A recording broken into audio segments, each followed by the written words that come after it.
You're listening to Band Practice with Matthew and Krebs. Rock out with your cock out.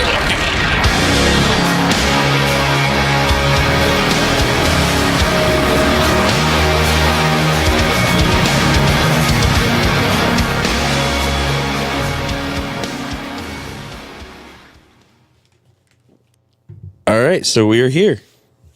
Ew. Hey. So, not Krebs, you gonna say hi? Hi, I'm not Krebs. Yeah, and we have Randy with us today. Ew. I'm ready. And not Krebs. Because Krebs has abandoned us. Because he went to Buffalo. On purpose. Yeah, on purpose. He went to Buffalo. You ever known anybody go to Buffalo? I don't even know what's in Buffalo. Do you know where Buffalo is? Nah. Me either. They have wings. That's about it. I think now he's supposed to root for Tom Brady. Oh, that hurt. Yep. So we have Mike Sutton filling in for Krebs. Yep. Oh, I get my name. Cool. Yeah. If Monkey comes on, he's going to be not Krebs the whole time. Okay. He's never coming on again. Well, he doesn't listen, so he won't hear this. So when he comes, so when he does do it, I'm just going to call him not Krebs the whole time, and he's going to be like, "Why do you keep calling me not Krebs?" So Yeah, I approve of this. I do too. So Randy, what's going on? Politics. Politics? Yeah, man. Well, there is that. 2019. It's a crazy place to be living right now. It's a circus, bro. It's a good time. It's a circus, but it's, I think, progress to something better.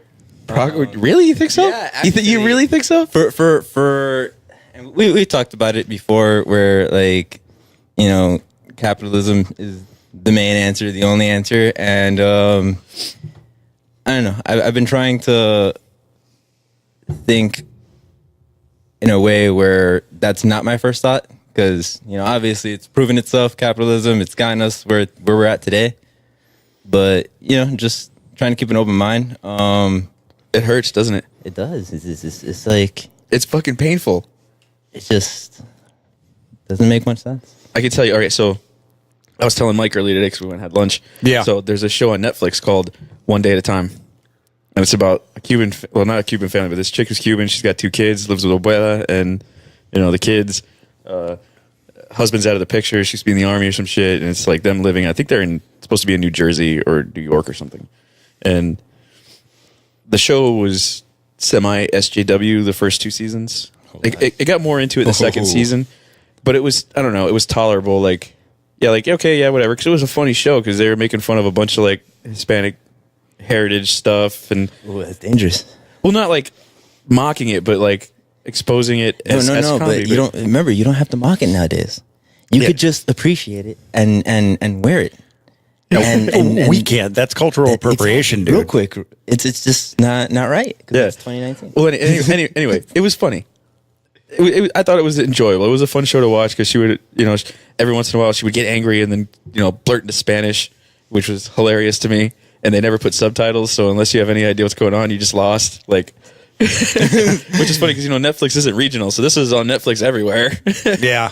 Anyway, so the 3rd season of it just came out, and I couldn't watch past the 2nd episode. I couldn't fucking do it.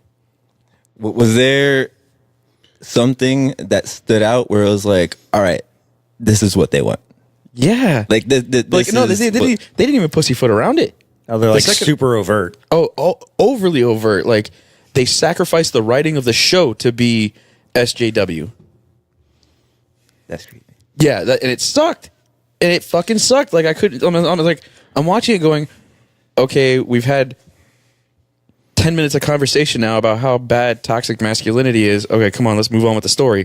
No, they finished the episode, like a whole episode of why toxic masculinity is bad and you need people's permission to call them names and like, what the fuck? Oh my God, get off it. Come on, I just want to watch the fucking show. Like, Netflix ruined a perfectly good fucking show. They sacrificed the writing on it to be You think what they thought was morally correct. Like, do you think that's the writer's fault, or do you think he's just getting pressured from like everybody else? I think it's the fucking writer's fault. Even Roseanne, when Roseanne came back, even Roseanne was like, "Oh, I voted for Trump." And even after she said that on the show, like her character voted for Trump, she was still the #1 fucking TV show until the whole crazy thing about racism on Twitter or whatever. But like, Didn't Roseanne actually run like Green Party or some shit? yes, she did. She ran against somebody. I forget who it was. Yeah, she tried to get the Green Party nomination. Yeah, I can't remember off the top of my head about like who else it was, but I mean it's Green Party, so Who gives a shit? yeah. The Green Party are just the you know what the Green Party is? Huh. It's the libtards that the Democrats kicked out. Ooh. If the Democrats kicked him out, that's It's when the Democrats ate their own party, and that's the fucking shit that was produced. wow. Like I can't think of a single policy that they talk about, or like if they have a movement or if they have a point. No, they're all grassroots now. Everything's grassroots. You didn't know that?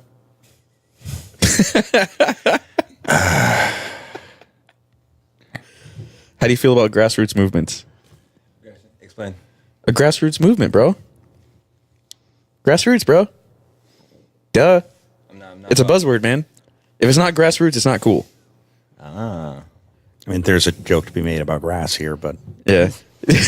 So the whole grassroots thing was like, it used to be like, oh, well, this is like an underground movement. Nobody's funding this. This was started by the people. It's growing because it's the right thing to do or whatever. So like you remember? Do you remember the formation of the Tea Party? Were you like, I was not old enough. were you sentient then?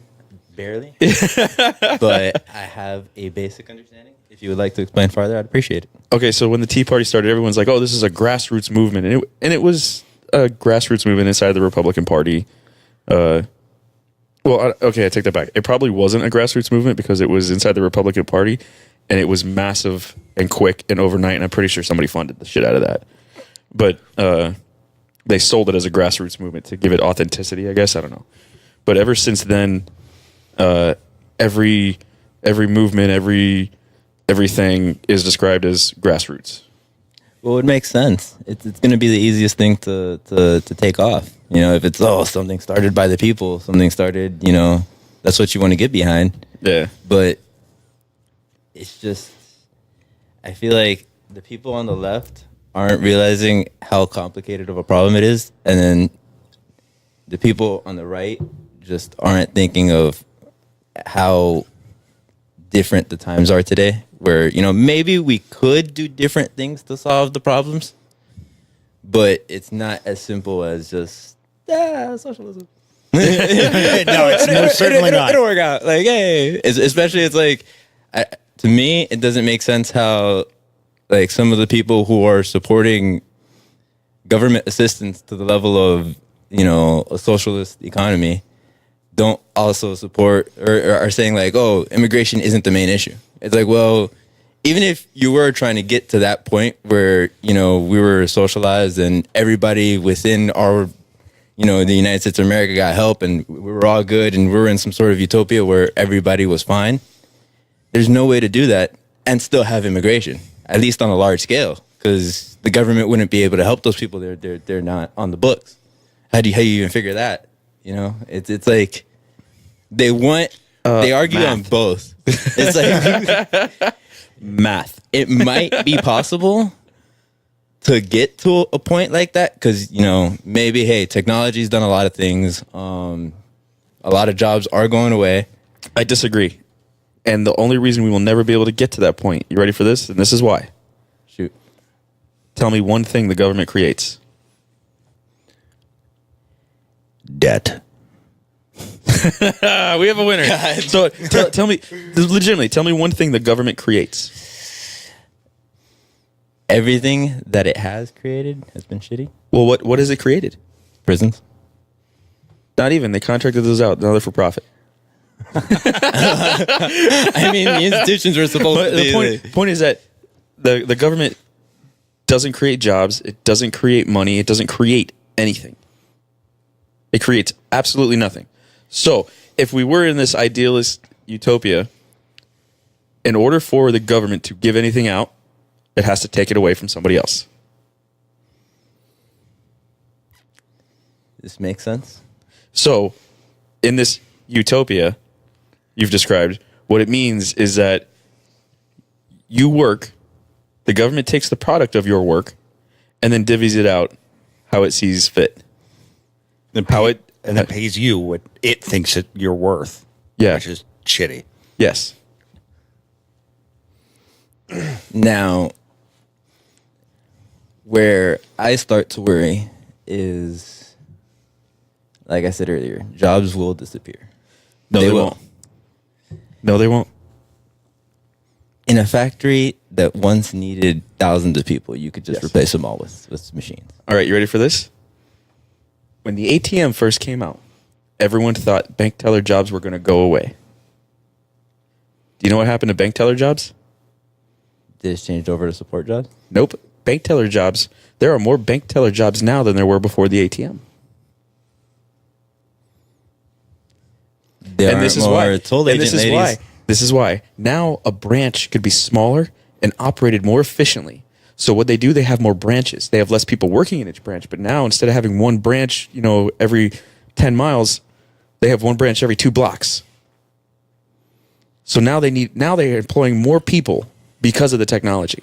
So jobs aren't going to just go away, and jobs are going to change. Obviously, some jobs are going to go away, but there's going to be more opportunity, and more different jobs are going to be there, and people have to be adaptive and change their skill sets. Learn to code? Yeah, learn to code, bro. Or go build the wall. There's plenty of jobs there. Or as I like to say, restore the Rio Grande. I feel like that's a very particular example. The tolls went away. Those jobs are gone. They didn't get replaced by someone else. No, they didn't. So toll booths, you don't got anybody there. You don't have to. Who did you And get replaced by? The technicians building those fucking little overhangs and the little sensors and programming it. And those have to be maintained, and coded. especially considering the weather in South Florida. Yeah, but you really think as many people are doing that as And the they- people that were sitting in the toll booth? Bro, they have to be coded. They could all be coders right now. I know. But just learn to code. But even coding's going AI. Most of the code that's done now is done through AI. So it's like, all jobs, I'm saying is jobs will be there. Don't worry. theoretically we could get to the point where every or most rudimentary, basic function, non-thinking job will be taken up by some sort of machinery, which is a good thing. It's a good thing in the sense that we won't have to break our backs to do shitty ass jobs. We won't have to kill ourselves to dig holes and et cetera, et cetera. All right. So I was watching a video on YouTube last night. I'm going to segue sort of back into what you were talking a little bit about. As to kind of the prospective future you're talking about. Have you ever seen Futurama? Yeah. You ever wondered why everyone sucks at their job? Because there's no stakes in it anymore. It's all done by, you don't have to do the job. Who needs delivery men when you have fucking robots that can do everything? And everybody gets shittier and shittier at it because there's no standards about it. Because they just do it because they're bored. And that's why they have suicide booths. So because people can, they have no meaning in life because they have no jobs. They have no anything. And medical technology got to the point where people just aren't dying. So suicide booth for 25 cents. You have to think every major corporation is going to want to go to, machinery. I don't think they're there yet, but give it a few more years. I think Kevorkian had it pretty good done. Did he? He did that pretty good. For the most part, you would want to eliminate employees and go fully autonomous. It's going to increase your profits. It's more efficient. Maybe for publicly traded companies, but so you got companies like Publix, right? So Get rid of the cashiers. Have people walk in. But nobody wants that. Plenty of people want that. I don't want that. You're one out of. I make it a point when I go to any place that has self-checkout lines, I don't use them because I go to the store to have fucking customer service. When was and the I last time you went to Walmart? The last one I don't know, it was a couple weeks ago. I waited in line. No way, dude. Those non-self-checkout lines are long. are rough. They're long. It's like once they got the self-checkout. But the self-checkout lines give you 8 to 10 errors if you have more than 20 items. I live right next door to a Walmart neighborhood market, and I tried to ring up tomatoes. It said they were 4 cents, And so I had to push the call button. I had to wait on the guy. It took him 15 minutes to get to me because he was fixing someone else's fucking problem on the thing. And then when he came to me, he tried to scan my tomatoes, and he broke the package open and bruised one of the tomatoes. So now they're 4 cents, right? Or am I buying used fucking tomatoes because you opened them? As soon as it opened up, the salmonella clock just started ticking, bro. Oh, yeah. Botulism. And then they got now you could just put it on the app what you're trying to pick up, and then you go over there and they have it already in the cart for you. I mean, Yeah, but you have minions to walk and do that. They don't have robots doing that job yet. I don't like the self-checkout lines. I don't like them. I avoid them. I'm actually with Matt on this one. I don't use them unless I'm getting one item and there's no one there. that's really surprising because I almost make it like a point not to go over 20 items, so I don't have to wait in that line. Because I don't want to bag my own shit. I want someone Yeah. else to do it for me. Why am I going to pay for shit and then do the work? No. I've got to get out. I've got to get out of my car and drag it up 3 flights of stairs. I'm not going to carry it more than I have to. I'm lazy, bro. No. I just don't like dealing with people. Actually, I guess the answer to that is laziness. Like, Because if they're gonna go all self checkout, those prices better all fucking drop. I swear to God. Because I feel like if I don't order it on Amazon, the only reason I'm paying for it is so that way somebody can bag it for me. yeah, all right. Like Amazon's amazing. But you notice that like privately traded companies like Publix, they don't have self checkout lines. Yeah. I hope they never do. But to stay competitive, And you don't think they'll have to? No. Let's say No, Walmart, because that's their model. Walmart goes They're- fully they're- autonomous, and they manage to No. get rid of, for the most part, they have Publix is where the shopping is a occasional- pleasure. until most things Shopping are is a $1 pleasure. or two more. Shopping is a pleasure. You go to Walmart, you can get the same exact No, bro, because groceries for $20 less. Well, yeah, but Walmart, you got to buy it in more bulk too. yeah, you go to Publix, they have carryout service as part of the deal. They will carry your groceries to the car and help you load them. That's part of the deal. How long is I don't want it. too expensive for where Publix is like, oh, we can make more money just not doing it. Yeah, but I don't think they will because they have a very successful model, and it's worked. It's continued to work for them so far. And I don't think they're going to need to change that or that part of it anytime soon. Because they've recently, well, in the last I think 10 years or so, they started expanding outside of Florida now, and it's working for them because they're focusing on having a good product at the best possible price, and that product isn't groceries. The product is customer service. They get it. Well, for now, they get it. Customer service is number one. It's true. And yet Sean Hanselman still works for them. Yeah, he does. Even if the customer service was better and Walmart managed to get the prices significantly lower by having all self-checkout, not having to pay any of their employees because they don't have any. You want to know why? You want to know immediately? I why, would go to Walmart. You want to know why places like Aldi and Walmart have cheaper produce and stuff? Why? Cheaper things. So, this is what happens. Publix has very high standards for the produce and things that they buy, right? The things that Publix turns away, like say the driver comes up, they only pull 4 pallets of the 6. They say, those 2 pallets, no, we can't take those. Those aren't quality or for us or whatever. They'll sit in the truck overnight. Driver comes back, picks them up, takes them to Walmart, sells them to Walmart and Aldi and these other places. All those I places, was not aware of that. all those places with the self-checkout lines, that's what you're buying. But it has a self-checkout line. Botulism. Botulism. The cost of your self-checkout line is botulism. McDonald's has self-checkout lines. I don't go to McDonald's anymore, bro. No, dude, they have those weird touchscreen menus where like you can sit in the regular line and wait for a person, or you can just walk up and do everything on a touchscreen. It's But even if you do wait in the not line, they'll comfortable with barely it. look at you. They expect you to go to the self-checkout.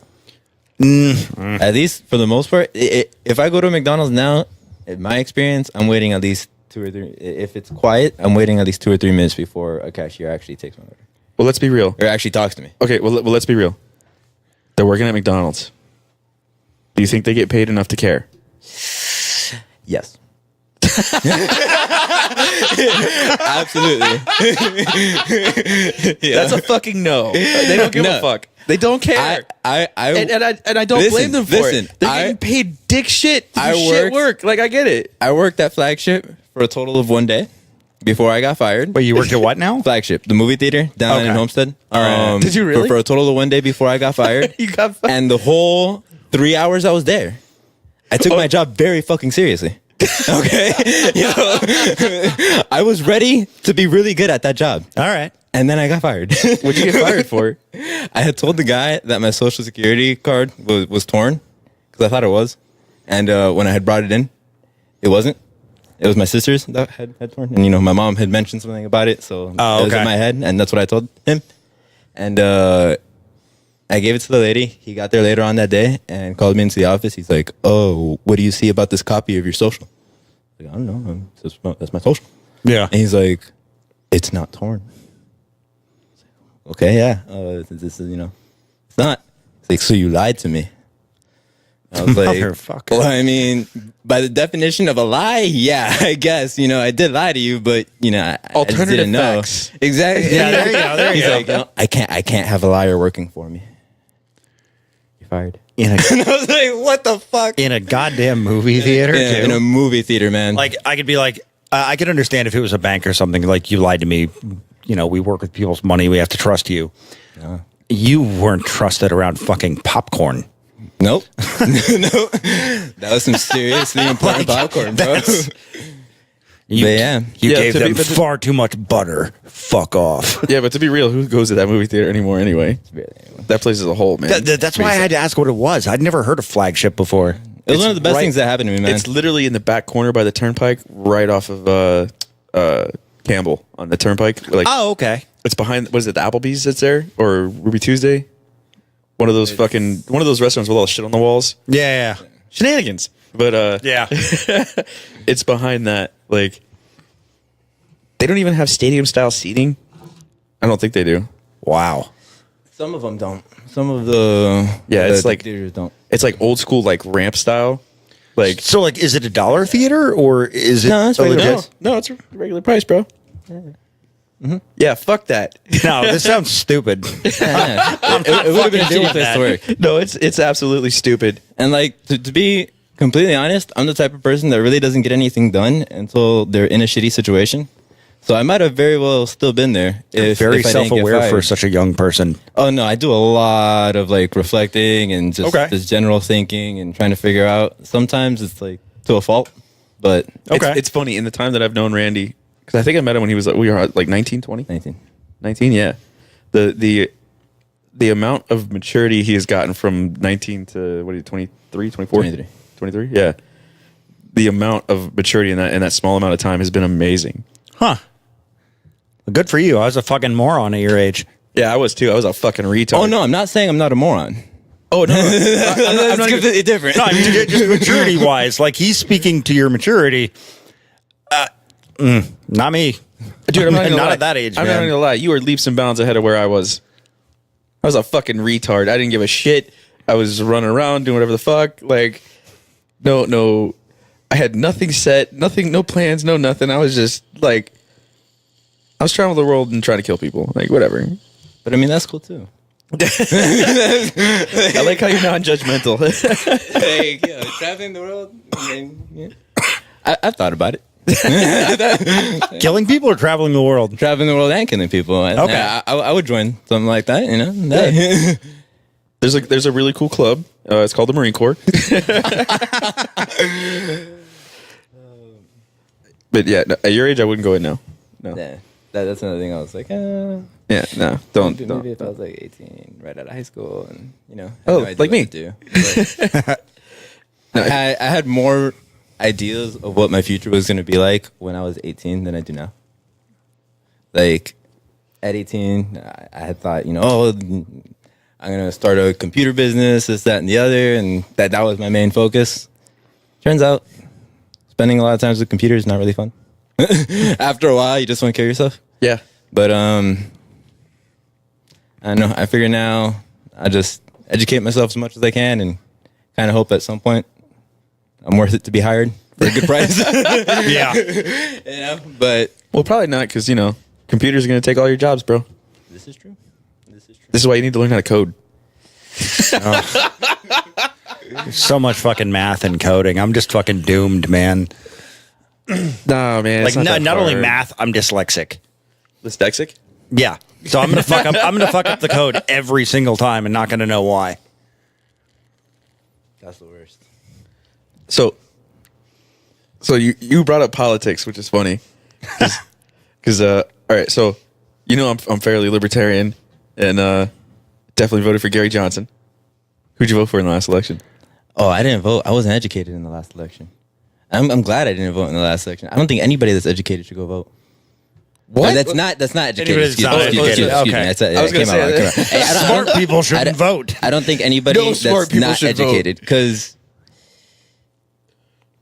you get just a list of names and you kind of just checking them off. I think it does more damage people going to vote that don't know what the fuck they're talking about Yeah. than people that just don't go to vote.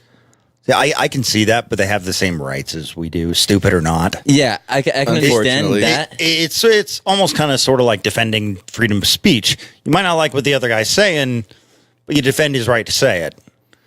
You can defend people for I being just stupid. don't like it sucks that we have to defend people that are stupid. I don't like the standpoint of when people say, "Oh, you didn't vote," so like it's on you. You didn't vote, or No, you it's should. no, you even if absolutely- you didn't know what you were talking about, you should have gone to vote. You should have just gone to vote. So- it's like, well, no, at that time, I didn't know shit. So we had a guest on before, Mike Lowry, who has never voted, and he's almost 40. He Wow. has never voted, refuses to vote, and I absolutely support his right in that. Like, you have the right to not vote just as much as you have the right to vote. That is absolutely allowed, and it is not. It is not on you. It is not your fault. Like, fuck all that noise. Do you think everybody should educate themselves on what's happening in politics, or do you think it's okay to live your entire life without caring? I think you have a personal responsibility to educate yourself on what's going on, but we are a free country, and I fully support somebody's pursuit of happiness. If they feel they no longer, or they feel they don't need that, then so be it. We're free enough to allow people to be dumb. Yeah.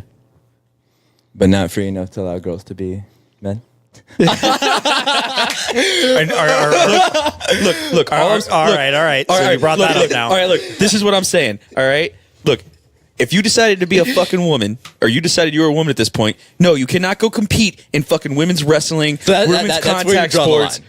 women fucking powerlifting. Like, did you see that bullshit letter? Of course, there's a lot of bullshit later. That bullshit letter homegirl sent out, like, oh, we need to investigate what was it, some powerlifting association because their possible discrimination against this guy who's now a girl competing in women's powerlifting. Like, there's no fucking discrimination there. It's fucking powerlifting.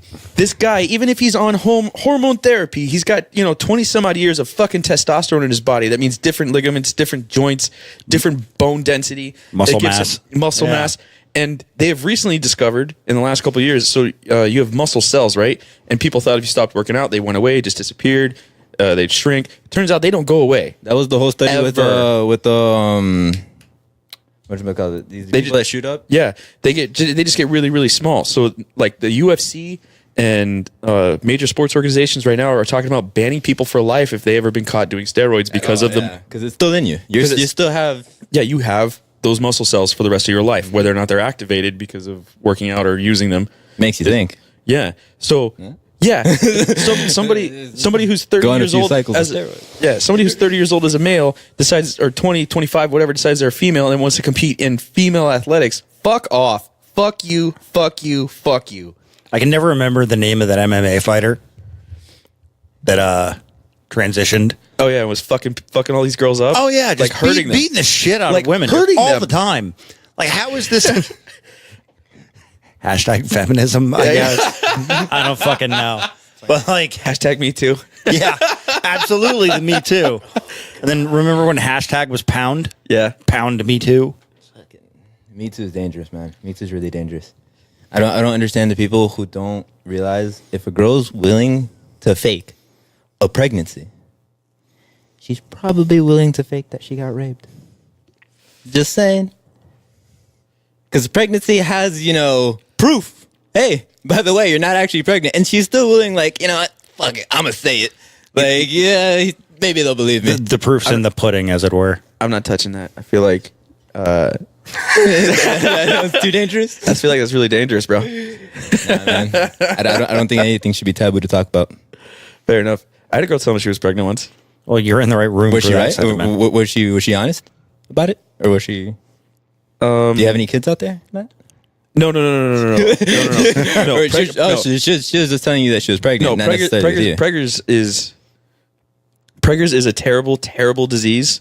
Fortunately, there's a cure for that. Oh my! Oh snap! I actually The first girl that told me she was pregnant, she was just lying to me. She was trying to fuck around with me or whatever. But yeah. So to have the idea that it's not possible that they would lie, Whatever. People lie about all kinds of shit. Whatever. But the whole guilty until proven innocent when it comes to rape is like no, that people need to stop even talking about it like that. Well, it's not, and it's not even just that though. It's everything in our culture right now. Guilty until proven innocent. Like, did you see the kid with the MAGA hat on with the Native American? God, that one was right? bad. Yeah, and it was right? even after, like, we looked into it and you see the full video. It was like, nah, we're gonna talk about this part. We're just gonna talk about this one little clip. Like, and the kid didn't even do anything disrespectful. Like, consider this: is a bunch of teenage kids, barely supervised, with some Native American dude walks up to him randomly and starts fucking banging on his drum. Those kids, I know what I was like at 16, 17, and I'm hanging out with a bunch of dudes. We're feeding off each other, doing a bunch of stupid shit. It's amazing what didn't happen right there, all right? Because if that kid was truly hateful or truly, like, unruly, he would have punched that guy in the face and shit in his drum, all right? Like, that, at least that's what I would have done. Like, at 17, because I was a fucking idiot piece of shit. But, I mean, like, that kid handled that extremely, like, gracefully. Like, how do you handle that more gracefully? What like, if? He just smiled. He stood there. He didn't say anything. He didn't do anything. He wasn't aggressive. He didn't try to, ask the guy to stop. He just, it's like, okay, are you done? All right, have a nice day. Like, and moved on with life. And then Kathy Griffin's out there on Twitter like, oh, we need to find out where this kid lives or punch him in the face or some shit. Like, Yeah, I thought I heard some people were like offering blowjobs to beat the shit out of this kid. Yeah. But those aren't there were calls reports to of that. violence. No. According to Twitter, those aren't calls of violence. So you know what's crazy? So I remember when I was growing up, the Democratic Party was the party that they were the anti-war party. They were the peace party, but they were also the party. The thing that separated them from the Republicans is they always had a self-questioning moment. So they were willing to admit if they were wrong on something because they would always question, like, maybe we're wrong on this. And you never saw that from the Republicans. The Republicans are like, no, this is it. We are right. And the left has completely lost that. They are no longer the party of peace. They are all about some fucking war. Like, they want to go invade everywhere the Republicans want to go, which is scary. Because they want to go everywhere and then some.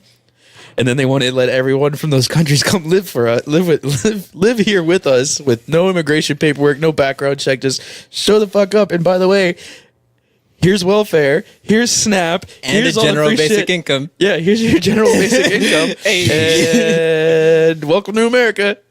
Go for it. Like whoa.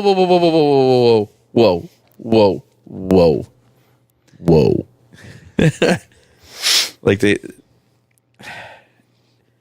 see, this is why I think Trump is going to get reelected in 2020. Because the Democrats have to out-Democrat each other, right? In order to be good Democrats. Yeah, they keep running farther and farther to the left. And let's be real. So when you go that far left, you're left with two options. Well, with two-party system, whatever. But you're given two choices. So like for the wall, for example. So Trump says there's a illegal immigration crisis, which obviously there's not a crisis, but that is a problem, right? The extreme left is saying, no, you're racist and fucking homophobic, xenophobic, you're hateful, and there's no problem at all. So you're left with the choice of either going, well, there's no problem, or there is a problem. And the issue with that is that The problem side says there's a crisis, but it's not really a crisis. There's definitely a problem, but I wouldn't define it as a crisis. Would you say So the average thinking person, the majority of Americans are going to look at that and go, yeah, there's a problem. It's not a problem, obviously. Like, it's a fucking problem. It's not a crisis, but we need to do something about it. And this is a guy that's going to do something about it. These people don't even think there's an issue. when you say it's not a crisis, Yeah. if we don't do anything about immigration, you think 10, 15, 20 years down the line, it's a crisis then? Maybe. Yeah, that's an interesting point. Like, where do you draw the line? Call it a crisis now. Okay, so Why not just say, hey, look, this is bad, and it's going to get worse and worse and worse and worse. it's going to get Not worse. only that, but we want to make the country better. So we want to pretty much make the country more, what's the word for it? Make it Great again? great again. From an outsider's perspective, looking into the USA, they're just going to want to come even more. All right, so this is what nobody talks about. This is the point, and I actually talked to Calero about this. And Calero, I know you're listening. Shout out to Joey Calero, our executive producer. How do we get people to not want to leave where they're at in South America? I don't think that's our responsibility. It's not our responsibility, but we have laws here and things here that we do that drastically impact that area. So what is the biggest problem? The biggest problem right now facing South America and Central America? What's going on over there? The cartels are running fucking everything. They've taken over and they've destroyed the place. Well, not destroyed the place, but they've made it a place of terror. People living in fear. And they're afraid to fucking do things because the cartel literally rivals the government. So how do we get rid of the cartel? War. Nope. You ready? Well, supply and demand, maybe. And the war on drugs? Decriminalize drugs. And the war on drugs. End it. End it, end it, end it. So now you're talking about you take an illegal marketplace, a black market, and now you turn it to a legal market. The cartel's going to lose all their fucking income, or at least the majority of it. They're going to lose massive amounts of power because all of a sudden now they're not going to have the social status. They're not going to be driving around in nice trucks and cars and things, and nobody's going to want to go do that. They're going to lose power. Now people are going to be able to take their countries back down there because we've taken away their money. And at the same time, provided more liberties and freedoms for our own citizens. When you say end the war on drugs, All drugs. all drugs, Everything. Give a fuck. you don't think that'll start an opioid or an even worse opioid crisis than we have already? Because that's definitely already a crisis. Oh, yeah, no, that's a problem. That one's already there. that's a we don't prob- need to wait 15 years for that one. That's a problem, but that's not from illegal drugs. That's not from fucking heroin. That's from people. That's from doctors overprescribing. Oxys and Yeah, everything doctor. else. That's doctors giving out bullshit prescriptions and people. Yes, that's not coming in from South America. That's not coming in from the cartels. That's coming in from the pharmaceutical companies here in the States. That's a whole nother problem. But no, I mean, let's be real. Okay, if all of a sudden methamphetamines and or meth and coke and fucking crocodilio or whatever the fuck drug you can think of becomes legal, are you gonna go try it? Probably not. Yeah, exactly. No. So fuck it. Let it be legal. That's it. Why we have this imaginary war against freedom is what it is. Like, You know, like, the only real problem I have against total decriminalization of like every drug is if there's any kind of socialized medicine, because then the government winds up picking up the bill for junkies that are killing themselves, and so I mean, Aren't we already doing that? Like, this might sound cold-hearted, but maybe if you're a fucking heroin junkie, you don't get any kind of medical help. Like, you go into a hospital, yeah, they stabilize you. But the government's not picking up the bill. No one else is picking up the bill. the insurance companies are picking up the tab, which is why our insurance goes up. So they have things like Narcan that is an opioid blocker. So opioids go in and they blind the opioid receptors.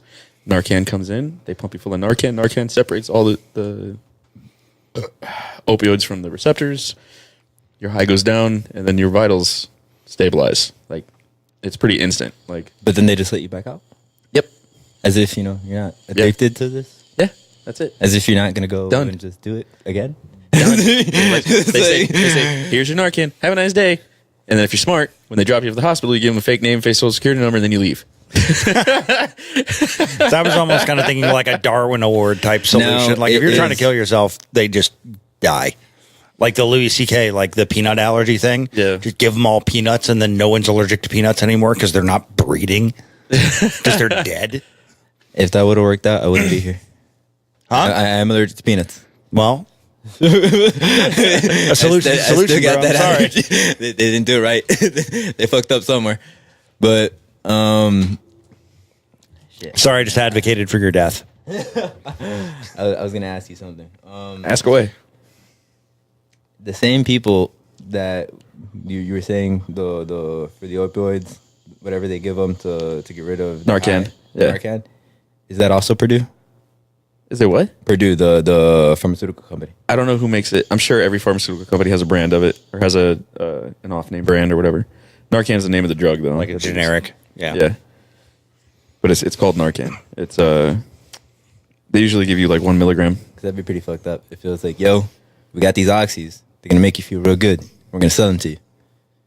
If you got a problem with them, we got something else. It's gonna make you feel not Yeah. the opposite of those oxys, but we'll sell you both. So, yo, that's pretty bad. But I'm all down for Where's the street market for that shit? Well, I mean, I feel like that'd be pretty lucrative. what? unless Narcan? you're taking oxys, there's no real use for them.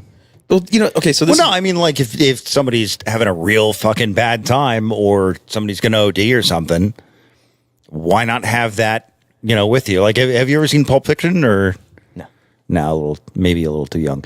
See that But no, at some point. everyone tells me to watch it. No, but it's super just- good. I'm just bad at watching. It's it's like the best Sam Jackson movie ever. Yeah, it really is. But there's a point where Uma Thurman's character ODs. Which wallet is yours? The one that says This is bad motherfucker on it. Yeah, I mean, And you know who Sam Jackson is? Nick Fury. yeah, Okay. Marvel fan. But yeah, something needs to happen about the opioid crisis. That's something that like I'm pretty close to. My brother overdosed, so Shit. it's definitely an epidemic. Something that's actually happening. It's bad, It's because of the way our medical system is set up. and I would agree with you 100%. And I don't think any kind of socialized medicine is going to fix that because that doesn't change the incentives of doctors to prescribe medicines. Because pharmaceutical companies are still going to pay doctors to give like kickbacks to prescribe medications or over prescribe medications. And yeah. How do you remedy that? How do you remedy that? You treat it like any other service. So So not part of the government. no, not part of the government. No. Now, Not part of the government, not part of insurance companies. We make insurance companies illegal. Fuck insurance companies. do you think hospitals would go for the philanthropists? Like, let's not overcharge people, or you think most hospitals would be like, hey, fuck it, we still want to make the same profit we were making before? Because obviously hospitals are banking right now. Well, they're absolutely businesses. So, I mean, Yeah, they're for profit. So what we do is, and okay, so on a big picture, the way it works right now for pharmaceutical companies and big medical companies, we subsidize the world's universal health care. So in places like Europe and shit where they have a universal health care, in Canada and places, drugs have a legal, what do you call it? Like profit max. So the amount of money they spend in production versus the amount of money they can profit off of it, it is legally maxed out. So when you have a company that sells drugs in Canada and in the United States, they see it as one giant marketplace, right? Because to them, it's all manufacturing and profit. That's how they're looking at it. So if they can only sell 50% in Canada, 50% in the US, and they're only allowed, say a 10% profit margin in Canada, but they need to make a 30% profit margin in order to become lucrative or whatever, or get in the green, they'll double charge the United States for those drugs. So the company can stay afloat and maintain its profit levels. So we literally, through supply and demand, supply the rest of the world's universal health care, which is pretty fucking shitty. Damn. Yeah.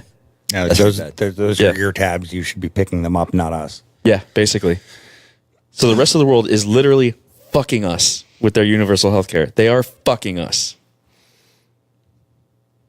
You think The look of epiphany on your face right now, like, fuck, I wish we had video. That's, I keep saying that. We need to invest in some video equipment. Like, this is Yeah, we do. the look on your face is like Because I'm trying to look at it like every different perspective, and like it's just so complicated. Like in theory, you would want it to work like that and everything to make sense, and just put this in place. But for the most part, things don't play out in practice the way you thought they would in theory. I mean, especially when you consider anything having to do with like government handling things. It's a large scale. Like, you can't predict what the fuck's gonna happen. Well, yeah, and the basic premise a lot of libertarian-minded folks kind of work from is the government sucks at everything. Well, Like- and it does. And okay, and this is what you got to consider too. The federal government was never meant to do these things. Like, think about it. The states were supposed to have way more power, and just geographically, think about it. How huge we are as a nation. We are massive. We have all kinds of people, all kinds of cultures. Even just from here to fucking Kendall is another culture. Like, how do you get the best for us and the dudes out in the middle of the farm fields in fucking Kansas, the dudes living in the high rises in New York City, and the dude living in a log cabin on top of a mountain? Like, no, you have different needs and different wants. Different things are important to different people in those places because they have different lifestyles. And you're not going to be able to have the federal government come in and say one shoe fits all. It doesn't work that way. And that's why the federal government is completely ineffective at doing these big programs. It doesn't work. Even in kind of the microcosm of just the state of Florida, how different are Tallahassee's needs from ours here? Extreme. Massively different, dude. Like, I mean, even just as far north as Orlando, hugely different from here. I never thought about it like that. That's an interesting perspective. Because the federal government was well, okay. Have you ever read the Federalist Papers? Definitely not. Now you're getting homework. You're getting homework. Highly suggest those. If you're getting into politics and like trying to think, read the Federalist Papers. They were a bunch of letters set between the founding fathers. And they cover topics of mostly about like what should be in the Constitution, what things should mean, what kind of powers the federal government should have versus the state, and they debate it back and forth. And sometimes they get pretty crass with each other, but it's awesome. It's good stuff. It's really enlightening. And a lot of it's about limitation of power, particularly on the executive branch too. Yeah, it really talks. They push a lot about how Congress was supposed to be the most important branch of government because they're the legislative branch, and the one with the least amount of power was supposed to be the executive office. And legit, the Supreme Court used to meet in the basement. Like, they didn't have an actual place. Things have changed. They weren't nearly as important as they are now. That's crazy. We're learning. Yay. Yeah. Educational podcast. I don't understand how in high school and in middle school history classes Weren't taught this stuff. not even that they weren't taught this stuff. Like, I never had a good history teacher. I had one good AP European history teacher. Didn't really help me out for Contextually, that's not that useful. but yeah. it's just, and it seems like something that would be pretty easy to get young teenagers interested in, because for the most part, it's just people. Like, yo, this is an interesting ass motherfucker. Like, if you bring it up as this is just a person, and you tell them what they did, like, the moment I started thinking about history like that, I was interested. I was hooked. Like Benjamin Franklin, that dude was awesome. Like, yo, have you read about that guy? Not as much as I need to. Whoa, that dude loved whores. No, he loved did. them. Absolutely. Specifically French whores. Like, I want to say he lived like the last 10 or 15 years of his life in France. Like, not giving a fuck. And it's funny. Makes you think a little differently about a $100 bill now, huh? Yeah, and it's pretty funny because he was the old man of all the founding fathers. Most of them were your age, and Ben Franklin was like 40 something already, hanging out with all these young dudes. He was that fucking creeper in the bar, man. Like, And when you consider average life expectancy, like to translate that to nowadays and how long we live, that he probably would have been, well, thought of like a 70-year-old for us. And he's hanging out with all these young dudes and starting a fucking revolution. And banging whores. And banging French whores. I love it. That's awesome.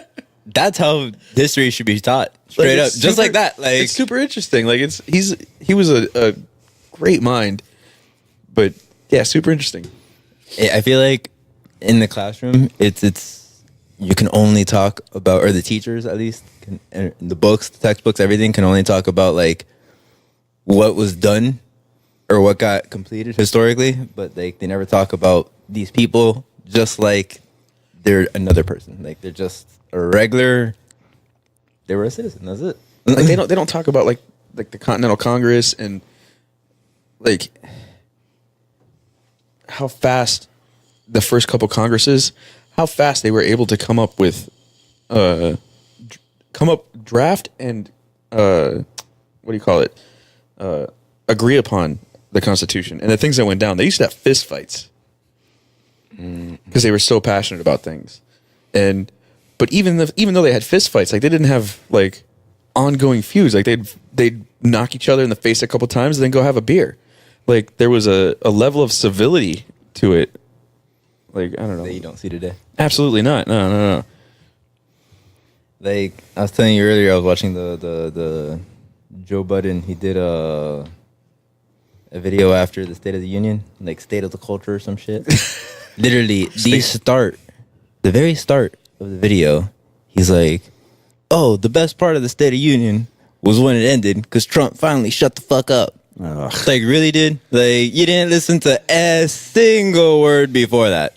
'Cause I'm pretty sure, like, there was at least one point before that we could agree on. Come on, man. Like, really, to just say it all sucked until he said, "All right, I'm out," is like you're being naive. You're being stupid.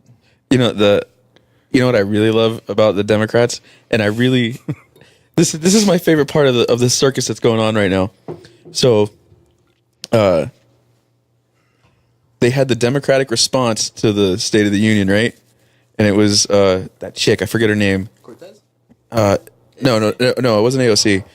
It was some black chick. She lost her election in, I think it was Georgia for governor. Like she lost.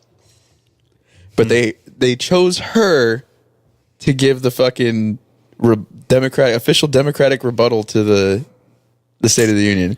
And I'm like, whoa. Didn't she lose? Like, why the fuck is she up there? Yeah. And then that's gonna bug me. Who was that dude? No, it was a chick. It was a black chick. Damn, I can't remember her fucking name. Whatever. Inconsequential. Point is that she lost her election, and that's who they picked to go give their official response speech. It was hilarious. Like, I couldn't listen to anything she said because I'm like, I don't care what you have to say. You've lost. You lost. Why are you here? Why are you still here? And then I love it too. So Beto O'Rourke, you know who Beto O'Rourke is? No. Okay, Beto O'Rourke was running for Senate in Texas. Yeah, in Texas. He was running against Ted Cruz. Yeah, he lost to Ted Cruz. He was doing really well in the polls, but he was a Democratic Socialist type guy. But he rode a skateboard and played in a band. Super cool dude. He's so cool, dude. Super cool dude. Anyway, so fucking guy. Turns out, so when that was all going down, the caravan was coming, right?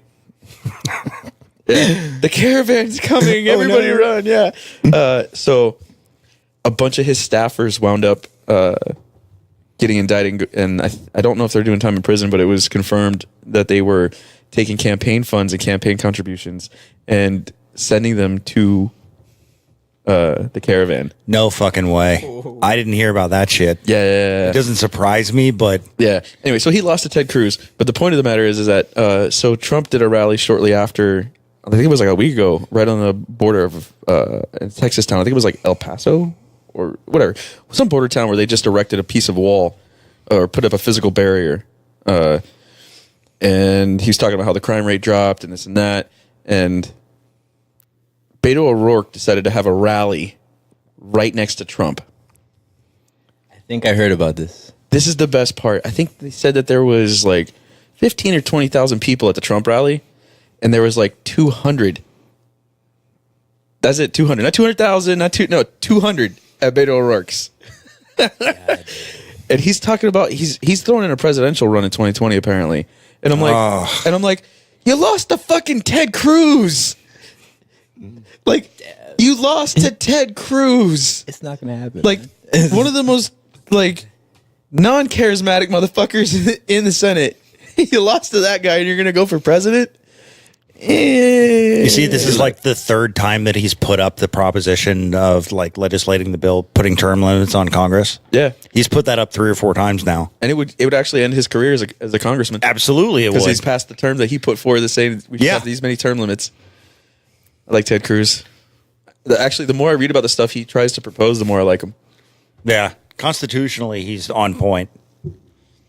Tell me more about Ted Cruz. He's a flat tax guy. He's got a sweet new beard. Yeah, I actually watched the Cruz versus Beto O'Rourke debate. I'm like, you look more human now. He looks awesome with a beard. That's good. Like, I'm not gay, but yeah, he looks pretty good with a beard. I'm not gonna lie. like a solid 7 or an 8. 8.5. 8.5. 8.5. I'd say he went from a 4 to like a 6.5. I give him 8.5 only because I like the Constitution. All right. He supports it. I like it. I like it. Alrighty, AOC, smash or pass? Smash. Smash. 3 married men in this room. Smash, bro. Like, what? Like, Yo, that dancing video? I feel the dancing video on the roof. Oh, it's great. Oh man, I feel like probably the best thing she's done. I feel like that's where she got her lessons on economic growth. People just flinging ones at her.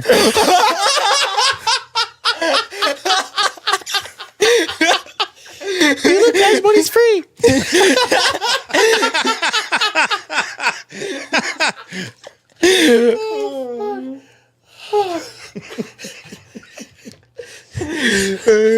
That was fucking good, Matt. Oh god. So, okay. So, speaking of AOC, okay, so did you read the Green New Deal that she put up Not on her entirely. website? All right, so I saw so she put up 2 versions. the unwilling to work and the non-unwilling to work. There was 2 versions of it, right? So the first one she puts out, and then she gets a huge backlash, and then she came out or her staff came out and said like, "Oh no, this is just a draft. This isn't the final version." Oh yeah. So then they changed a bunch of shit that caused blowback, and then put out another version like, "Oh, this is the final draft." Like, So if you Google it online right now, there's the Green New Deal, and then there's the Green New Deal like dash final, like final draft. how much more evidence do you need to realize that it's just them trying to get the majority? Oh, maybe this might sound good. This looks good on paper. Let's release it. Oh, a lot of people are talking shit about it. Let's change our mind. Well, see, That's terrible. I don't know if this is accurate or not, but I heard that somewhere in the Green New Deal, I'm not sure if it was the draft or the final or whatever, they were talking about trying to figure out how to limit the emissions of methane from cattle. Yes. Like it actually mentions cattle farts. Yes, it does. And you know what's funny about this? This was a huge thing during the Clinton administration. Do you remember this? I don't know. Okay, so Randy, you ready for this? Here's some background information. So, during the first Clinton administration, Congress commissioned a study about how cow farts affect the ozone layer.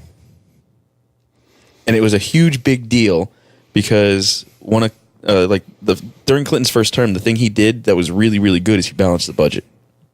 We had a balanced budget. We were not running a deficit. We were running a surplus, actually, which was amazing. He was awesome at that. But everyone was all up in arms that he was spending money on cow farts, on researching cow farts. And I just think it's funny that they're bringing it up fucking, was it 20 years later now? They're bringing it up again. Like, God damn it. That is not the problem that's happening with global warming or climate change, whatever the fuck you want to call it. That is not the problem. The problem is industrialized nations that are becoming industrialized, like China and India and places like that are burning massive amounts of fossil fuels and not giving a fuck. What do you think of nuclear power? It's amazing. Beautiful. It's out fucking standing. It is the most efficient and cleanest energy we have. Why don't they rebrand nuclear power? That's something I've never understood. We will not accept nuclear power as long as it's called nuclear power. Just rebrand it. Name it something. I don't give a fuck what you name it. Nuclear. The moment that word gets attached to it, nobody wants a part of it. Well, I mean, it's not a bad thing. A lot of the older folks still remember Chernobyl. Okay, but Chernobyl, we've gone a long way. I mean, well, Chernobyl, absolutely. Like, they were doing shit they shouldn't. They were doing. They did it wrong. So, okay, you know what the crazy part is about nuclear? So here in the U.S., we have what's called the NRC. It's the Nuclear Regulatory Committee, and they don't have to do a lot of work because the nuclear industry regulates itself voluntarily for the betterment of itself. So, like as an example, after Fukushima in Japan happened, every nuclear site on their own dime went and investigated what would happen if something similar happened to them. Do they have a preparedness plan for that?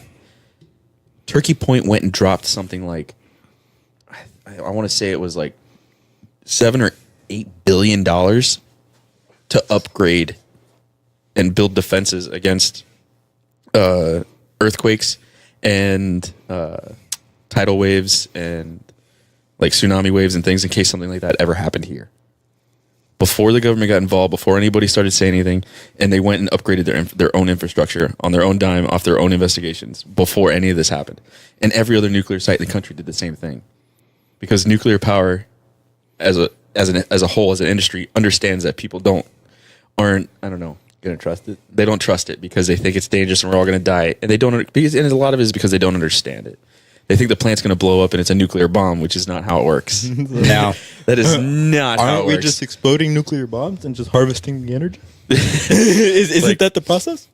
Like when in reality, nuclear power is like the cleanest and most efficient energy we have.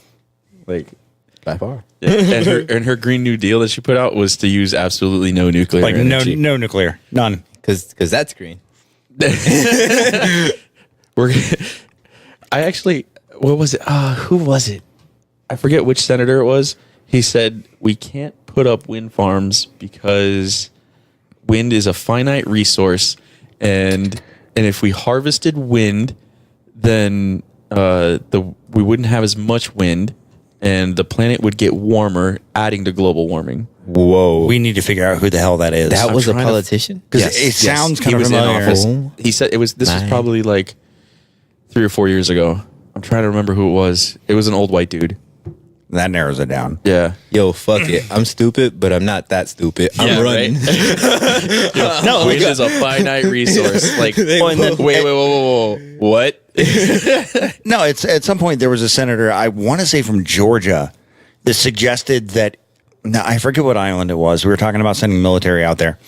And the senator actually asked the question on the floor of, if we put that many people there and that many forces on the island, how are we sure the island won't tip over?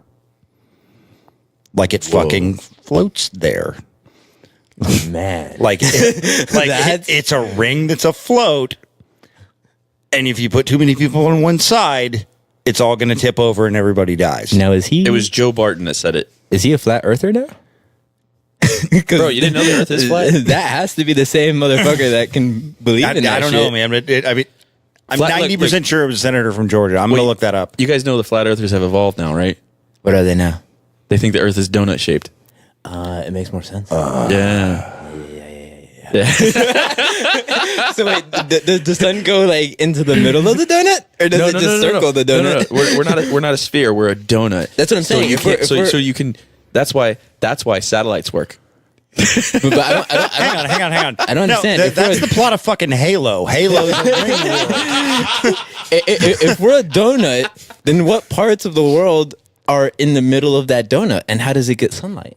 And how is Krispy Kreme involved? How does it get sunlight from the sun, dickhead? Jesus. Yeah, but does it go into the middle Science, of the donut? bro. Science, bro. Like, is it? Look, I'm really starting to doubt your commitment to sparkle motion. Okay, another great movie. Have you ever seen Donnie Darko? I've seen Donnie Darko. I Okay. didn't understand anything that was happening. Really? Yeah, I saw it young. You got to watch it sober, bro. No beer. So, you know, It's a sober movie, and you have to pay attention. It's definitely not a sober movie, but I intense. can't watch it after drinking any beer, if you know what I mean. Yeah, it's really fucking good. It's big concepts inside of small concepts. It's intense, man. I love that fucking movie. Great flick. All I saw was the rabbit and whatever that tube was into the time thing or whatever the fuck that was. Yeah, that's all I remember from that movie.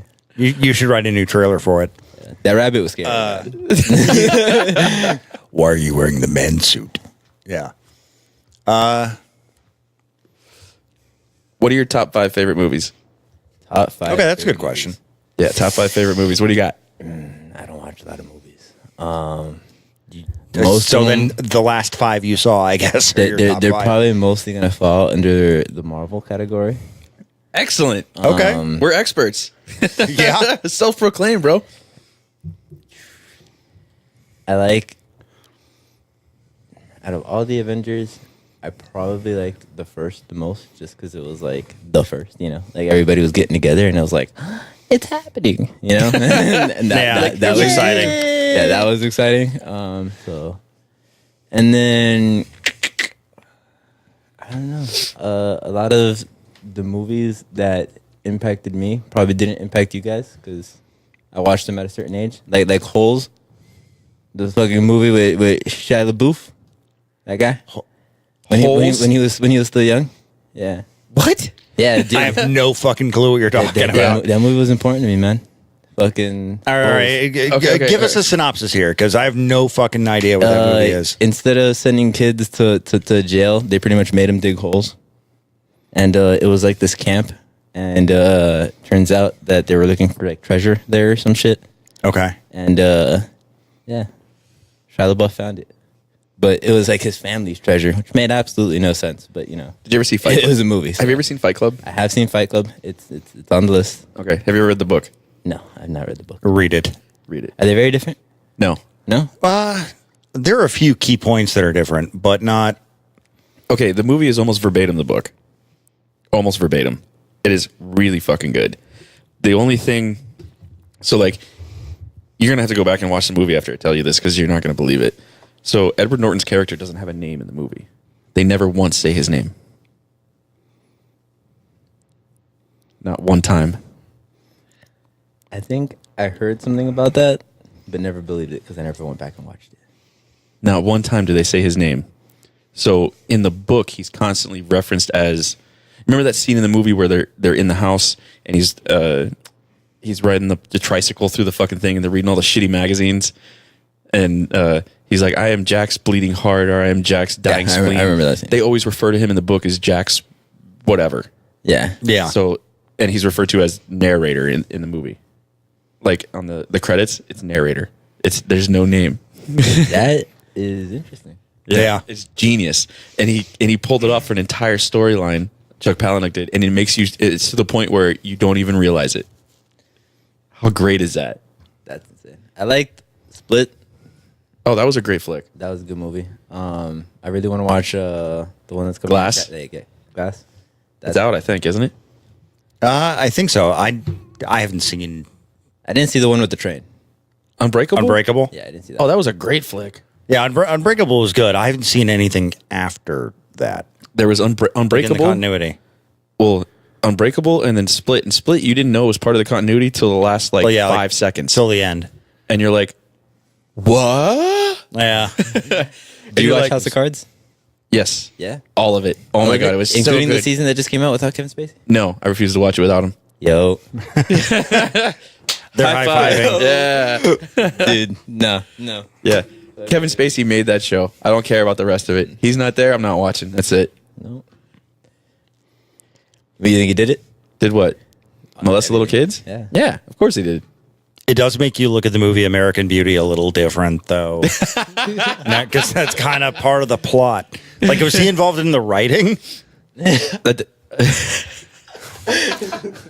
It's genius. I'll just make my character. Yeah. So, I get my Nobody will dollars ever off, know. I get paid millions. so he's just playing himself. I get to be. But yeah, of course he did it.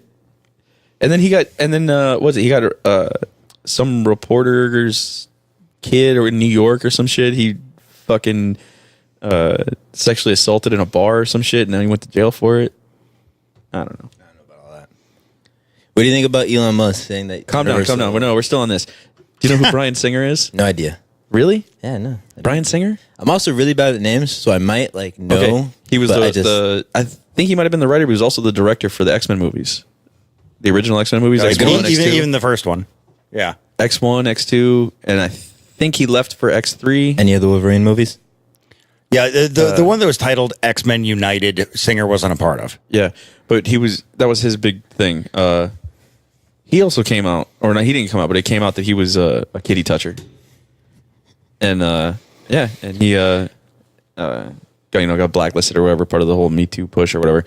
But it was funny because he did the usual suspects. Oh. Which Have you seen that? have you seen that movie? No. Dude, homework. Homework. You got to watch that movie. Anyway, Kevin You guys are Spacey. gonna leave me with like an entire movie list. We man. are. We're You know, going to dude, write it on the desk. This is one of the greatest movies of all time. Anyway, Kevin Spacey's in it. He's the star. And it was just so funny because me and Krebs were talking about it, and I was like, I wonder if they're Eskimo brothers. Like they diddled the same little kid, bro. And I wonder if they had him like on a backstage in a trailer. They fucking took turns. Yeah, man, the world is fucking crazy. People, Okay, so people what- do some dark shit. What were you saying about Elon Musk? What do you think about him saying that universal basic income is inevitable? I think he hasn't thought it all the way through. Elon Musk? Yeah. I think he's fucking wrong. I think he thinks a lot. I think he does too, and I think he's fucking wrong. Yeah, And he's and still I think capable of being fucking wrong. I think he's fucking wrong. Like, all right, it's cool you shot your car into space. It doesn't make it the right decision. Makes sense. The guy sold a flamethrower. How much credit do you want to give him? He sold bricks. He sold it. Well, actually, he sold a flamethrower as not a flamethrower for legal reasons. Oh, you know why he sold that? You know why he made that? Why? Okay, did you ever see the movie Spaceballs? No. Add it to the list, man. You don't have to watch Spaceballs. It's not that good. It's not that important. That's, It's a spoof comedy movie. It was making fun of Star Trek and Star Wars. And anyway, so there's a whole scene where the character that's supposed to be making fun of Yoda is there, and he has a store of Spaceballs stuff. So they have Spaceballs, the notebook, Spaceballs, the book bag, Spaceballs, the flamethrower. And the guy's like, the flamethrower? He's like, the kids love this one. So Elon Musk decided he was going to sell flamethrowers because of that. Just because. So I'm just saying, the guy can be wrong, all right? he's got flaws. Are you saying But- he was wrong about the flamethrower? No. No, absolutely not. Absolutely not. Just wanted to clarify that because that was a genius idea, man. Like, Shooting the car into space, awesome. Great idea. You know, so I mean, he's batting pretty good until this one universal basic income idea. well, I don't know how many other ideas he's had that are bad. I don't know. I don't think there's many, man. You don't know that. If you think about it, selling fucking just bricks, no, I don't think anybody else could do it for as much of a profit as he did. He put that shit on the Boring Company website and people bought it. So he just brick. That's all it is. Nothing else. Is it fuck it just because it's a boring brick? They should have called it the Pet Rock 2.0. Yeah. That guy can get behind anything and for the most part make it work. A universal basic income is going to work. It's Also, that's been done before and failed miserably. It has. yeah. We have historical proof of this. This is the thing. We have evidence that this will not work. So there's been two recent Rogan podcast where he's had on people that have a conflicting opinion in me. And for the most part, like I said, we spoke about it earlier, I'll listen to any argument that conflicts mine. But it's always so interesting where you can find the holes to poke. Because he had on somebody who's running for president 2020 yesterday night. Who? Some Asian guy. Some Asian guy. Yeah, that Sam Harris told him about. So Sam Harris, what? Yeah, you need to watch the podcast. Yeah, this is a new one on me. I don't know. Yeah, this is the first time I started thinking, all right, maybe there's more going on than what I can see. And then with the jobs leaving the market and things like that, I don't know how many jobs are going to come back to replace it. Andrew Yang? Yeah, I believe so. And then today he had on, they were doing a debate for marijuana legalization, and he had a guy that wrote a book about why it's all bad, and then a doctor that's practicing, prescribing medical marijuana and things like that. That one was also interesting. But to stay on the president guy's side, he was talking about the jobs that are leaving the market and how we're going to have a lot of people displaced in the sense that they're just not going to know what to do with their time. And he was saying, well, the answer, let's just give them all $1,000 a month, man. And he was advocating for it, proving, saying his parts, and the entire time I'm thinking like, okay, but how does that stop the feeling of uselessness? Well, not only that, where does that money come from? Where does that money come from? He explained it all. Because we're because we're $22 trillion in debt. We just hit $22 trillion in debt. Spending more money is probably not the answer. And by the way, when he says 22 million trillion, sorry, wrong illion. But yeah, when those astronomical numbers you can't fathom. When he says 22 trillion, that doesn't account for what's called unfunded liabilities And the interest. Yeah, or interest either. So yeah, like when you account for unfunded liabilities, like futures, like you're paying into Social Security, you're not going to get it. I'm not going to see most of that. No, you're probably not going to get any of it. Yeah. And like Social Security actually almost went bankrupt before. Now, the government was supposed to keep the funds separate, and the Postal Service pension fund, the Postal Service being the one branch of government that was actually profitable. Now, it was the only option for a long time. Like the tracking number, that wasn't invented by us or by the Postal Service. No. It was invented by FedEx and UPS. Just to be competitive? Competition. Like once competition got involved, that's when the Postal Service stopped sucking. You're probably too young to remember this. I actually used to subscribe to a lot of different Marvel comics. So they'd get delivered monthly in the mail. And I'd be checking the mailbox every day waiting for that comic. And sometimes an issue just wouldn't come. But I mean, it was a government run thing, and there was no competition. So free market capitalism just wasn't a thing with it. The government was the only option. And you think we'll get then to the a other point- things came around, and it got the Postal Service had to get much better because they were losing to private companies. So but the reason I brought this up, the Postal Pension Fund was never supposed to be mixed with anything else. It was never supposed to be touched. It was just supposed to be for postal workers. Social Security almost ran out. So they took the Postal Pension Fund and mixed it with Social Security. Now, a lot of postal workers, the pension they're supposed to be receiving, they're probably not going to get. Goddamn. You know why Social Security almost ran out? Why? Because they started borrowing money from it to pay for other programs. Yeah. So they took money from Social Security, put it in other programs, and then they took from the Postal Pension Fund to pad that. Not only do we owe ourselves money through those programs that we've just, used the left hand to pay the right hand, we have $22 trillion in debt.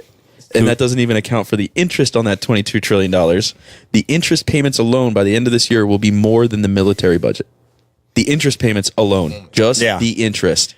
You think that is the a problem with the programs? Absolutely it is. The problem with the program is that they fucking exist. Get rid of all of them. Yes, all of them.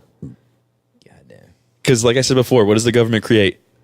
Nothing good. Nothing. Nothing, period. It doesn't create anything. So in order to give things out, like mandatory spending programs, which would count for your SNAP, welfare, any government assisted program, it has to take money from people. People who have worked and earned it. And if you don't surrender those funds, you go to jail. Like, what the fuck? Yeah. So you gave us one of your top 5 favorite movies.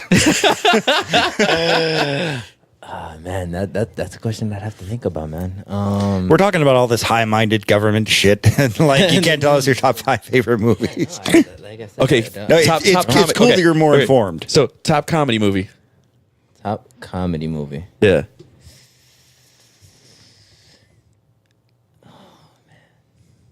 Is it that hard, really? It's really that hard because, to be honest with you, when a movie comes out that I want to watch, I talk about it a lot when the trailers are showing, And you Yeah. never go see and it? I never, ever go watch it. You ever seen Grandma's Boy? No. Really? Yeah. That movie is right up your alley. You would love that fucking flick. I feel Hands like I've down. seen more shows than movies. But I haven't Grandma's seen a lot Boy? of shows either. Grandma's Boy is amazing. What is it about?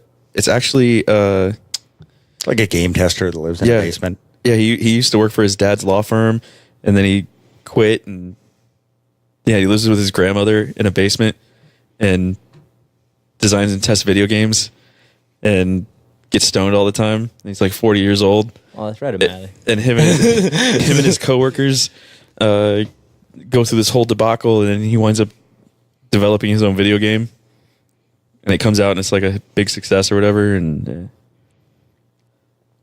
Have you ever seen anything made by Kevin Smith? Even if I have, I wouldn't be able to tell you. you don't know who Kevin Smith is, really? No idea. What the fuck, really? Oh, But remember, You're, I told, like, as I culturally told you devoid, earlier, bro. I am terrible Okay, with so like names. Jay and Silent Bob, Oh, maybe I just really don't. Clerks, Yeah. Dogma, Mallrats, Chasing Amy. You haven't. Red State, man. Tusk. Nope. Damn. Okay, I'm going to go for the most mainstream one, and this isn't a typical Kevin Smith flick. Jersey Girl has Affleck and J-Lo in it. And whoa, really? Yeah, none. He was also involved with Superman. Chicks? Superman I've seen Returns. that. White chicks. Or if, the movie where the two black people fucking pretended to be white chicks. The date. The Wayne's brothers. What? On that note, where's your bathroom, bro? You took a bathroom break? Took a bathroom Yeah, it's break. not a bad idea. And we're back. Best bathroom break ever. So I guess we're now starting his education on Kevin Smith. So they all have kind of a continuity. You want to start with Clerks, and if I remember correctly, what comes up next is Mallrats, right? I think so. Yeah, so it's Clerks, Mallrats, Chasing Amy, Dogma, then Jay and Silent Bob Strike Back. Yeah. And they all have a continuity to them. So, like, characters cross over. So, as you watch the movies, they build new characters and stuff. And some of them are played by the same actors. It's pretty funny. Yeah, like Affleck's in 2 or 3 of them, Yeah. but he's funny. He doesn't suck. Oh. You know what's funny? Jay and Silent Bob was they actually were in Scream 3. Yeah, that's right. I forgot about that. See, you're too young to have the Scream movies, huh? Dude, I remember the costumes. They were relevant in my time. when Scream 1 came out, that shit was huge. It was revolutionary, man. That was, like, until then, the slasher horror flick was, it was Halloween. Yeah. Or Friday the 13th. It was kind of, like, hokey. Was like, there any movie that like fucked you up? That like you couldn't sleep for a minute? Yeah. And I'm gonna throw it out there. Jurassic Park. No way. Really? Come on, bro. I'm not kidding. Dude, I was little when that movie came out. Yeah, I was tiny. When it came out, I think I was like, I made my mom take me out of the theater because I couldn't take it. Couldn't handle it? I couldn't handle it, dude. Seriously. Like, this isn't for me. Yeah, I was like, "Ah." I'm not ready. yeah. No, not even lie. Yeah, no, it's totally embarrassing because I look back at it now. I'm like, God, that movie was so bad. It was a good movie, but I'm like looking at it going, it's not that bad. Like, yeah. this is not like whatever. But like I said, I think I was in like, I think I just started middle school. I might even have been in like, no, I was probably in like 4th or 5th grade when that flick came out. Like I was little. Like that was intense, bro. That was an intense flick.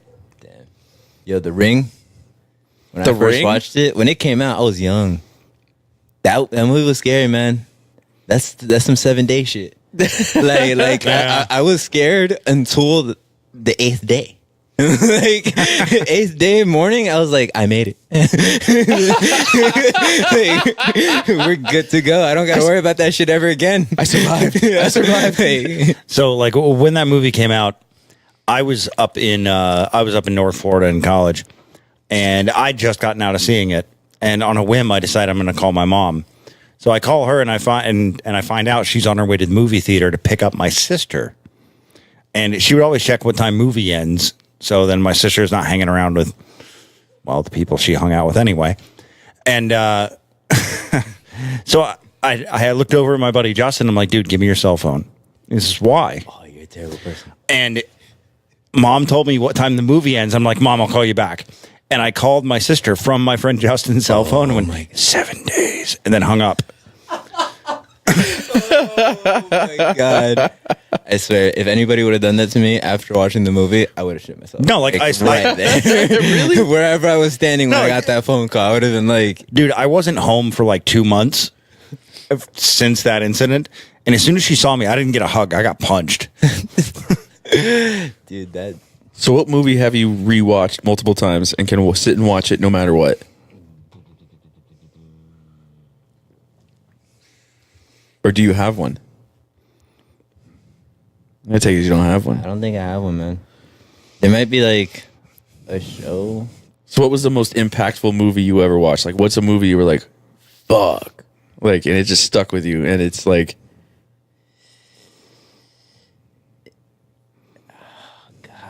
I really don't like movies. This is like shit. all right. So I remember. Okay. So before you told me you just got into Jordan Peterson and you got 12 Rules for Life. Mm-hmm. Have you finished it? Not all of it. No, I'm like on roll 10. Okay. So you're into politics and stuff and things. I got a couple good economics books you should check out. One of them being the first one you should go after is Economics in One Lesson by Henry Hazlitt. Great book. And then you told me before and I thought it was weird. Okay, so Adam Smith, Wealth of Nations. You've never fucking heard of that? High school has failed you, brother. Oh no, my high school experience was terrible. Although I went to Morgan, so we had a technical program at Robert Morgan. It's a vocational school. I was in the computer academy. All right. So that one part was good. So Adam Smith's Wealth of Nations was the whole invisible hand theory, and he was like the grandfather of free open market capitalism. That was what they based it all on. Like that was what they all read and pointed to. Great book. He also wrote one before that called the Theory of Human Sentiment, which is like, yes, capitalism is great. Open free markets, competition, gives you the best product for the cheapest price. But we also have to have businesses that operate, humanely and with aware of consequences, and we can't just leave people on the side of the road to starve and die. What do you think about businesses that get way ahead because it's just like to compete with them now is just unrealistic, like YouTube or like there's competition for Amazon, but it's not. It's like come on, that's an interesting prospect, like because obviously Amazon is a fucking monopoly, like and so is YouTube. But I mean there are competitions, but there is competition, but nobody fucking uses them. It's like even if the competition was per se better, it's just one of those things where it's like everyone's already on YouTube. Why switch over? So it's like the idea that the reason behind capitalism is to create the most competitive market and to really help the people that you know why I would switch off of YouTube immediately. Because YouTube didn't used to have fucking ads, and I hate the goddamn ads. You can't watch a video more than 10 minutes now without a fucking ad popping up in the middle of it. Any other video streaming service is gonna have ads. especially once it gets to a point where it's actually so big. There's, so there are multiple models online of how to do business, right? Like online businesses like that, where you don't have to give the content for free. You can create a paywall, right? That's one model where you make a paywall and then you have your content there and you don't have advertisements, right? So then pay for YouTube Red and stop bitching. No, I don't want if you're talking about a paywall. No, I don't want to fucking pay for that. It's bullshit. You just talked about a paywall. Well, I was giving examples of things. Of other models, but what I'm saying is somebody has to give them money. Fucking free with no goddamn advertisements. Back when they were small, and that's why they were a monopoly now, because they knew how to work it. I don't want to fucking... God damn it, I don't want to fucking pay for it. I don't want to watch fucking advertisements on it. So you know what I do? I avoid YouTube now. God damn it, I avoid watching videos. But it's still targeted advertisements. I avoid using YouTube specifically because I don't want to watch the fucking ads. So you haven't seen Cobra Kai yet? No, I haven't. Dude, it's so fucking good. I don't care. You should. But the other online model they have is where they do like a Patreon type style where you just throw your content out there and donate money. And then you get like Joe Rogan style where he picks advertisers, but he's in a spot where he has people lined up to advertise on his show, and he can be selective of who he chooses. See, but now I think about it this way: YouTube starts picking advertisers, or YouTube starts being selective about their advertisement. Everyone's gonna go crazy. No, they kind of already are. Yeah. Exactly, everyone's already going crazy. I mean, like, it's like for example, I watch a lot of Louder with Crowder on YouTube. Are you familiar with that at Yes. all? Okay. I'm seeing ads on his channel that are definitely not targeted toward right-leaning libertarians. Like, not at all. I get the opposite. All my ads are like, I mean, like, I'll see stuff. right, Yeah, I mean, I'll see advertisements for, like, guns, holsters. Like those are the ads I'm getting, or Yeah, but, Trump like, ads. That's all I get, because for the most part, this is what I'm looking at on YouTube. So all of my ads, even when I go to like a video of, I don't know, a gamer playing Apex or something, a new game that I'm trying to follow, it's like I still get that ad for the gun, or I still get Trump. Hey, I hope to see your name on the list supporting me tonight. Those are the only ads I get. And then sometimes I'll bring that ad up to somebody else, and they're like, I've never seen that ad in my life. I bought a purple mattress. That's the only fucking ad I get. And then I'll tell people like, it's that purple commercial that you see on YouTube all the time. And they're like, the fuck? I don't even know what you're talking about. Because I looked into mattresses one time and I ended up buying the purple. Now that's the only commercial I get. You know what's funny? I was reading this thing. Apparently Amazon has an algorithm that is so good at predicting when a female will become pregnant off of what they buy and how often they buy it, when they buy it. And not like just like feminine products or like sex toys or condoms and shit like that, but just like household goods and things or whatever you normally buy on Amazon. They have an algorithm that's so fucking good. They can tell within like 2 or 3 months when a female will become pregnant. That's crazy. How fucking insane is that? So, dude, if your ads change, start like Start stocking up on seeing condoms diapers or some and shit. You're like, oh fuck, babe. Deal of the day. Go to the doctor now. You get the deal of the day with it's got a crib. So, how long you been married?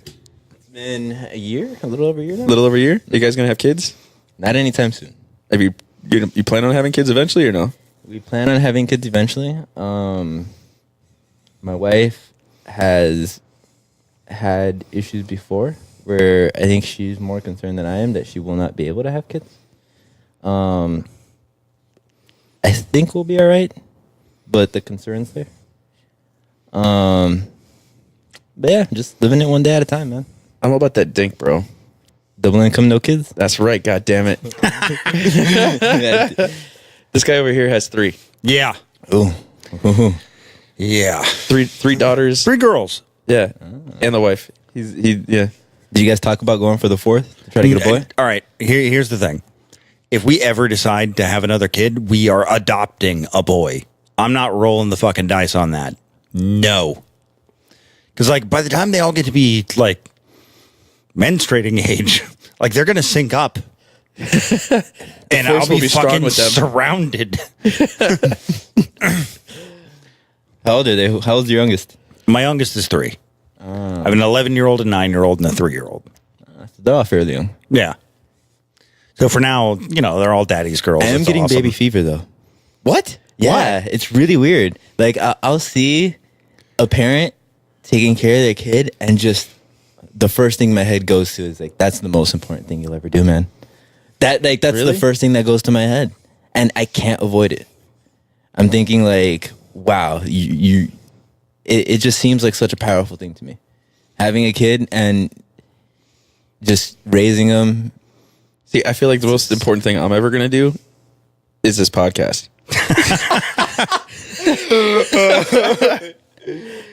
I mean, not this episode, but just in general. Like, I don't know. I just can't. You're a much better man than I am for that. I don't know. I just don't see myself with kids. I don't want to deal with it. I see a kid, like I see my in-laws with the kids and crying and yelling and screaming and wiping up shit and doing things, and I'm like, fuck that. I am way too selfish. And I like me the way I am. I don't want to change my level of selfishness. I enjoy it. Like, nah, I'm good. Like, nah. Plus, I like money. I can get that. I feel like a lot of who you are as a person changes when you have somebody so reliant on you. Well, even just on the way there, like when Lindsay was pregnant most recently, it was kind of a difficult pregnancy. I mean, it wasn't like we were in danger of like losing her or the baby. Her name's Mila, so I'm just going to call her Mila instead of the baby. In a way, it makes your spouse much more vulnerable too. So you're already kind of acclimating to the idea of having something. Now, Lindsay was in no way helpless, but she was more helpless than she was normally. Yeah. Particularly because it was kind of a difficult pregnancy. Like she had morning sickness that couldn't tell time. Damn. Yeah, it was pretty rough. But I mean, in my experience with it, it's absolutely worth it. And yeah, I don't really know how to go any further than that without getting really fucking sappy. I like being the cool uncle, man. Like my Yeah. my sister had kids too, and I got to be the cool uncle. Well, I still am the cool uncle. Like I get to go hang out. I see him every once in a while. We do stuff like, which my sister's kids are way more fun just Yeah. because my brother-in-law is I don't know, he's extremely like me. He's smart assed. Like Yeah. he's got a big mouth on him. Like so I can just be unfiltered with my sister's kids because they've heard way worse from their dad. Like, Oh, yeah. Yeah. like nothing I say is gonna affect them. Like, like it's cool, but my wife's niece and nephews are more sheltered from that. Yeah. My in-law, my brother-in-law is not as much of a smart ass, and he's definitely not being open with that about his kids or whatever. Like he's whatever. So I have to filter my behavior and the things I want to say. Yeah. I feel like we filter kids too much. So, Yeah. but I still enjoy hanging out with them because like my nephew's awesome, Yeah. or my wife's nephew, whatever. He's cool as shit, and oh god, the niece, she has me wrapped around her finger now. She We works. can ask you for anything, and it's like, Yeah, I love that little girl. She's a little princess. She is. She's so adorable. But what's awesome is like I get to be done with that and then go do the things I want to do and not have to worry about who's taking care of them. Do they have to eat? Do I need to change their diaper? Do they like? I don't have to do any of that. Like, I like it that way. So you recently got big into Jordan Peterson. Did you ever hear his bit about the fragility of children, and that's what makes them so lovable, and like you can't shelter them though? I've heard a lot of what he has to say about children. There's a whole chapter in 12 Rules for Life. You'll get to it. The don't let your kids do anything that makes you hate them. Well, that too, but there's a whole section where he goes over like the resiliency of kids. I thought that chapter was beautiful. Yeah. That's Yeah. I believe there's the video I saw was kind of about what you're talking Yeah, about. he's got a whole section in the book about how there's kids are extremely resilient and adaptable and can handle things a lot better than you think they can. Yeah, I would completely agree with that. A really anti-helicopter parent. I was very sheltered. Like, I didn't know how my dad passed away until I was like 20. Damn. Yeah. Shit. So a lot of what was actually going on, I had no idea. Like, I didn't know what pot was until like 18.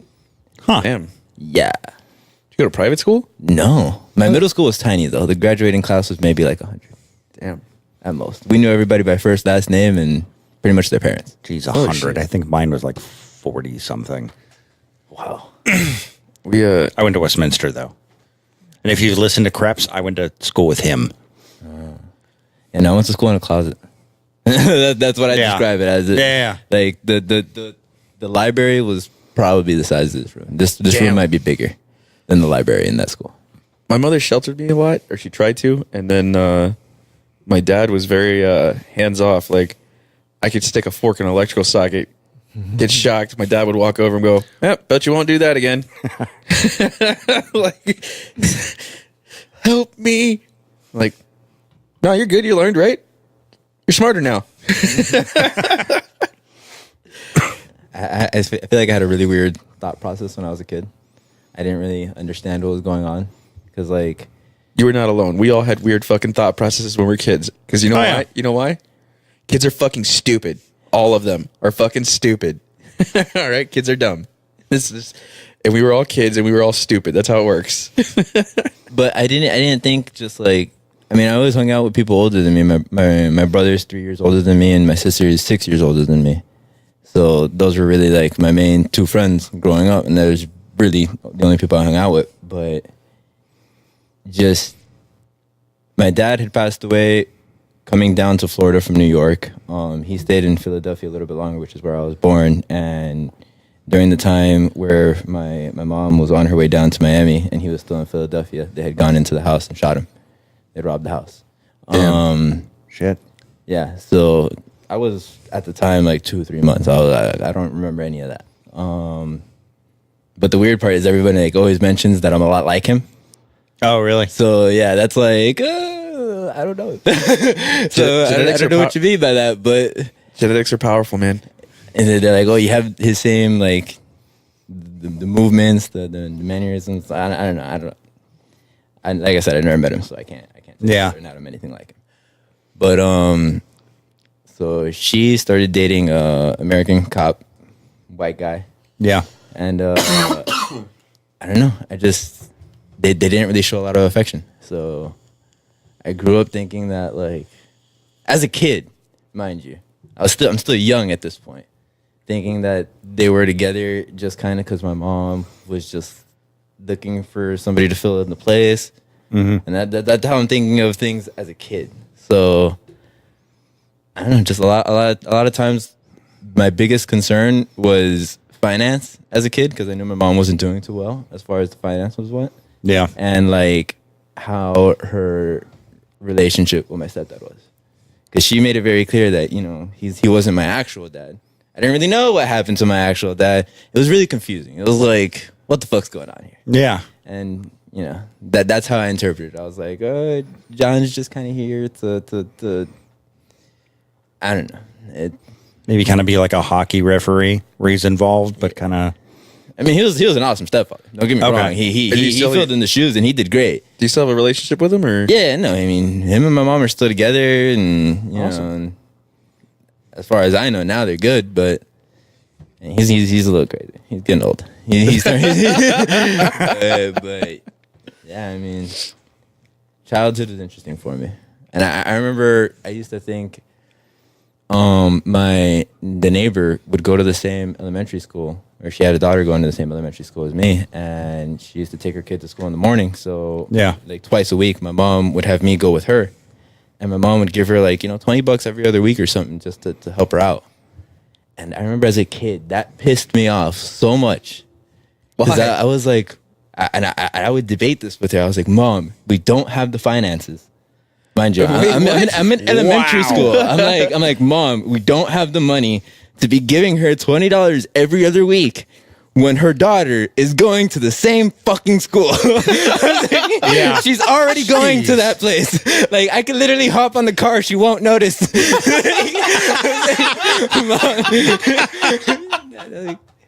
So, and then I just started like thinking about things like that the other day. Like, those are weird thoughts to have as a kid.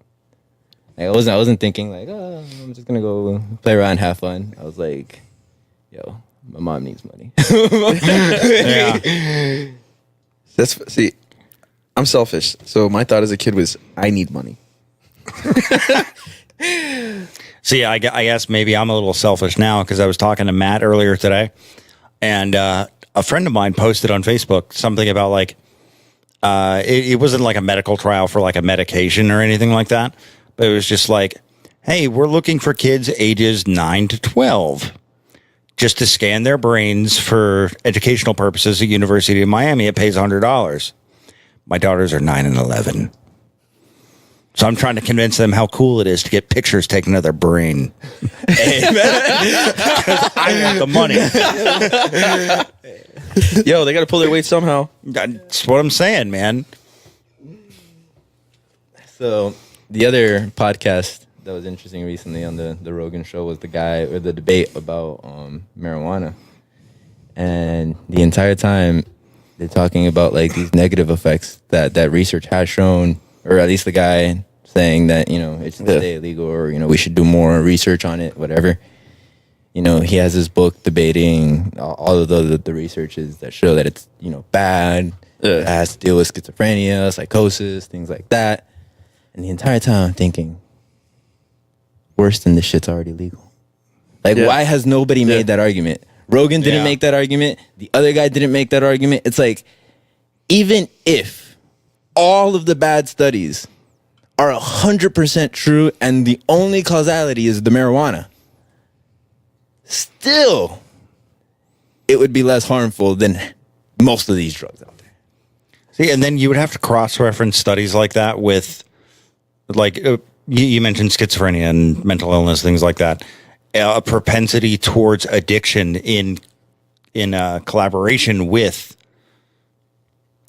like, it's probably not just weed. They probably just are very easily addicted because of the mental illness they already have. And you'd have to cross-reference that with any other addictive substance. Well, most of the research just kind of says like, hey, you know, recently weed's becoming more popular. So now that recently mental health disorders are also getting more popular, they have to be related. You know it's what's like, no fucking way. No. You know what's also not popular now? Spanking your fucking kid. It's not a mental illness. Like, your kid's an asshole. That's not a Ritalin pill. The only thing I can think of off the top of my head that I know is a negative side effect of marijuana use is that I know it lowers your sperm count and your testosterone production. But that's only, and it's not like an acute thing. That's a chronic thing. Like, it takes years and years and years in your system, like, of habitual use, and it will lower your testosterone and your sperm count. I know that. But other than that, I don't know. I mean, maybe you get fat because you eat fucking cake and cookies and fucking Frito-Lay on the couch. The other thing. Like, who cares? I'm a really skinny guy, and I would go most of the day eating maybe like one meal. Yeah, like really unhealthy eating habits. One meal a day is not unhealthy. No, I mean like one not good meal. Like one fucking, I went to McDonald's and got fucking 10-piece nuggets and some large fries, and I'm good for the day. Like, I'm talking about one shitty, like... Did you go to the cashier or use a touchscreen? Oh, definitely. Touchscreen all the way, man. God, those are people's jobs, bro. Automate the jobs, man. No, you see? Learn the code. Learn the code, bro. Learn the code. Until fucking AI takes the basic coding jobs. Well, then you get the advanced ones. Somebody's got to code the AI. All right, so one meal a day isn't unhealthy? No. How does that work? What do you mean, how does it work? Well, I mean, okay. So here's the thing. Like only eating once a day? No, like Terry Crews does it. Okay. Well, he does intermittent fasting, but he does an extreme version of it. Okay. So, like, generally, most people that do intermittent fasting, they do like 8 and 16. So they have an 8-hour window throughout the day where they eat, and they 16 hours of the day they fast. Terry Crews generally does. I think he may do 2 meals a day. Huh. And he's also doing like a ridiculous amount of food in each one of those meals. Like he's doing 16,000 calories per fucking meal. Yeah. Like That has to be extremely specific, though. no, but he's also doing. But then there's Like a lot of his people- activity has to have a lot to Not do with even it. that, Though. Like like, what he's doing. There's also His body. Let's say I went on a diet like that, and my body's just burning fucking food, and I'm only eating once a day. Like, Yeah. that might not be as healthy for me as somebody who has a slower process to burning their food. You get me? Like the Metabolism. reasons Okay, so that is a that's- myth. That is a myth. This idea that you can eat six small meals a day and it'll speed up your metabolism is a fucking myth. There's not one shred of evidence or science behind it. Now, what there is science behind is that intermittent fasting slows the aging process. And what else does it do? Oh, it ups your endurance. Are you talking universally without exception? And nothing is universal without exception. There's going to be you're talking about on average. But what it does do is it also extends cell life, and it what does it do to the there's something it does to the mitochondria. I forget exactly what it is in your cells that you become more efficient at burning and producing energy. And another byproduct is basically what happens is you wind up eating less calories, and it's an effective way to lose weight. But it's called OMAD, 1 meal a day. So there's a lot of people that do it, but in that one meal, most of those people are consuming anywhere from 13 to 14,000 calories. But it's not an unhealthy thing. I don't need to lose weight. I know you don't, but you can eat it. You can do like Joe Rogan does the intermittent fasting. He has compressed eating windows. My argument is, why advocate for one diet? Hold on. Let me finish. Let's assume that the majority has some to benefit from this one diet. Absolutely. Right? Okay. So Why not just say, hey, look at your own body as an individual, as a person. This diet is probably where you want to start, and you might feel healthier after starting here, but it might not work for you. Because it will work for you if you stick to it. See, I disagree. I absolutely agree. Like we just discussed, nothing works 100% without exception. So this is what's going to happen. So a lot of people don't realize this. So if you want to be healthier, the base of your diet is going to have a lot to do with your blood type. Yeah, you're looking at me crazy. I know. I just tilted my head at Matt quizzically. Yes. So, O blood types. O blood types should never be vegans or vegetarians because they build up massive, massive mineral and nutrient deficiencies over time from eating a plant-based diet. Hold on. I thought all vegans were going to live forever. That's not true. That's not how it works. You don't just stop eating meat and then live forever. You need to go read some Ben Greenfield, bro. All right, so, and then I think it's type A blood types should be more grains and fruits and vegetable based with minimal meats. Oh, that sucks for me. Yeah, me too.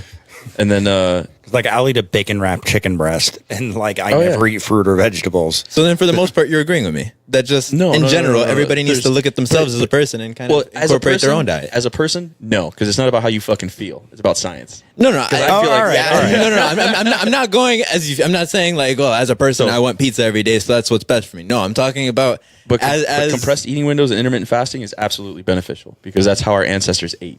That's how our bodies were designed. We weren't designed to eat 3 times a fucking day. We don't need it. You absolutely don't need it. This makes sense. So eventually our intellect made things like 3 meals a day possible back when, like, you know, people think about cavemen and shit like that, or people in the Middle Ages. They're all like healthy, hardy, and like fucking jacked. But it's because of the type of work they had to do. And maybe you didn't know where your next meal was coming from. So you ate.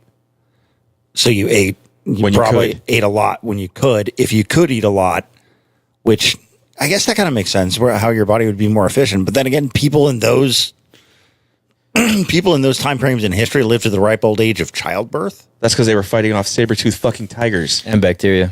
and fucking hunting. Yeah, there wasn't medicine either. mammoths. Mostly So, like, bacteria. so, I like, would the say smarter- even though the animals are a thing, I think at a certain point we got pretty good with dealing with the animals.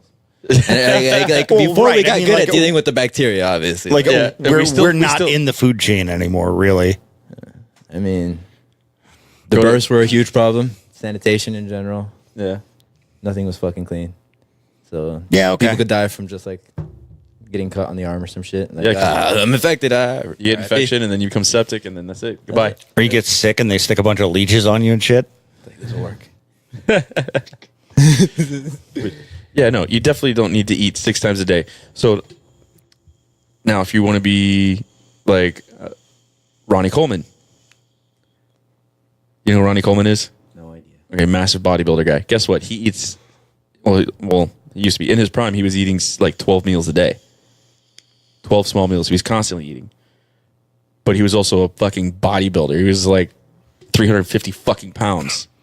He was shredded muscle, but you have to intake to be able to maintain that. And that's what he did. Yeah.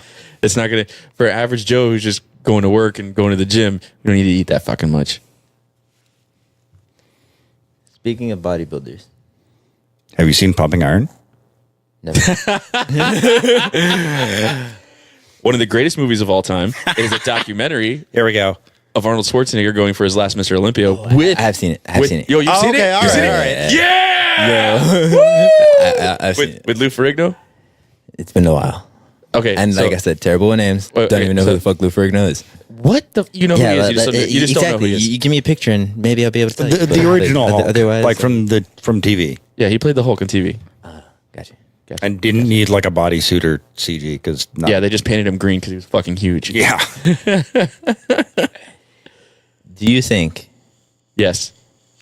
Wait, okay, go ahead. male models / bodybuilders are mistreated? In the sense that, let's Did you just say, assume their gender? Oh, there we go. yes, I did. I feel like that's the only appropriate answer to that. They mistreated in what way? I read an suppose? article, right? That you know, most people instantly, female models, feminist, this is wrong. You know, you're only presenting one body type, this, that, and the other. All of the female's point of view, and then the article was pretty much what men that actually look fucking ripped on like in front of a camera have to do to get there. Like they're talking about Hugh Jackman on some of his scenes, like, with scenes with his shirt off. He would go like the most amount of time that he possibly could without drinking any water, so that he would look more ripped. Yeah. Like right before passing out. Wow. And this is what bodybuilders do, so that they Yeah. Before a show, they dehydrate and they go sit in a sauna exactly. Jesus. that dehydrate themselves because you become more vascular and Like the veins I think pop and shit. that's a perfect. well, what happens is that the skin gets tighter around the muscle, so that you actually can see muscle striations on the skin, and it makes you look more ripped. So that's Like, I don't know what females models go through as far as whether or not they dehydrate themselves before a shoot or anything like that. I mean, I don't think they do. I'm not gonna put anything in their field, but if they don't, and men are doing it and women aren't, I think that's a perfect example of why the wage gap exists. hashtag me too. Well, all right. Like, just the genuine- men are willing to go to that extreme just to get a little bit better of a looking That's picture. not why. That's with not. the show. Okay, there is no wage gap. There is no Well, gender. no, That's a mess. I'm not talking about the pay gap. I'm talking about the wage gap, in the sense that on a broad scale, all men together would make more money than all women together. This is still true. That's an absolute lie. No, it's not, Yes, it is. because the jobs that men are working, You sure about that? Well, I mean, women don't make more in the United States than men. That's definitely for sure. one could possibly make the argument that it's because of the choices they make too. Like Exactly, women that's what I'm decide to saying. stay home, they decide to be mothers, No, they decide no. to raise kids. I am So going. then, maybe the math could be for supported that way? That's what I'm saying. I'm going Okay. full for that idea in saying that in the same position, you know, women behind most people think model, they think of a female model for the most part. If you're thinking model, you're thinking a female model. But there are male models too.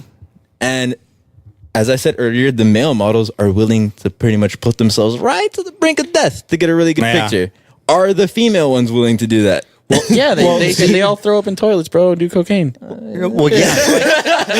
See, like there's a buddy of mine, and he's actually been on the show before, and he was telling me that his mom actually was a model, and for her breakfast would be cocaine and popcorn.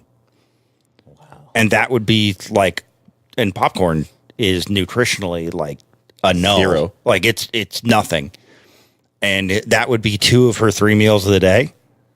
Wow. And so like some pretty extreme shit happened there too. All right. But then again, that was in the 80s. So I'm not really sure how much that's changed. And you mentioned earlier, like, you know, other women body types are represented. Where are the male models with beer bellies? Doesn't Called dad bod, bro. And where do I apply for that? It's just too focused on this whole feminism wave of females being empowered. The Gillette commercial, shout out to that. Jesus Christ, bro. You know That was intense. You know what? I'm going to stop you right here. Stop you, bro. We do not promote misogyny on this podcast. You know what we do promote though. Yes. Have you ever been to Schnebley's Winery? There we go. Nebly's Winery. Oh my gosh, beautiful place. Have you ever been there? You've been Of there? course, Love that place. Yeah, I've been to Schnebley's. I've been to Peter's house. Nice. Yeah, he has a beautiful house. I don't know who Peter is. Peter Schnebley. That's his first name. Oh, okay. Yeah, him and I are on a first name basis, man, like that. He doesn't know who the fuck you are. Hey, he said, "Call me Peter," and ever since then, I've been telling people that I know the guy. I was gonna say, if you're tight like that, why the fuck aren't we sponsored, dude? Help us out. But Let's make that shit official. he has waterfalls in his house too, man. Really? Yeah. Crazy. All right, so we're at 2 hours. Already? Yeah. Time flies, man. So, any final thoughts? Misogynist. The world's going to shit, man. No, it's not. The world is changing, There you go. and it's All either right. it's either changing to a shittier world or a non-shittier world. There's no in between. Yes, Because there that's what is. happens when things change. They don't change for the same. That's contradicting. No, it's not. Best response to that We ever. need more of the same change. I am always consistent. All right. I don't know where it's going, but hopefully it'll be good. I do plan to have a change.